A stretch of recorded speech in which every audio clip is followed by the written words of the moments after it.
后来这个火车败马造成严重的死伤。义雄工业社负责人李义雄涉嫌重大，代替今日来脱产，向法院申请假扣押，总共是3亿7600万。花莲地方法院裁准，嘛已经把伊的名下以及义雄工作社甲这个东升营造等的动产甲不动产全部强制查封。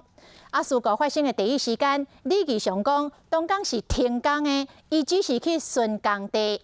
也毋过随着行车记录器的画面来现光，会当证明讲李义雄根本就是咧讲白贼。当天，这个厝内铁基路顶的工程车是咧发动的哦。过来，这个怪手嘛要咧作业。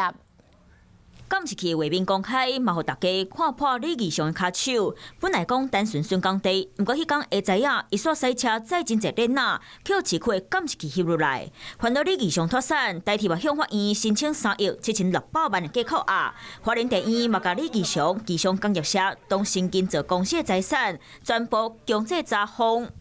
台铁申请强制执行的金额是3亿7600万元。那本院也是在这个范围之内裁准假扣押。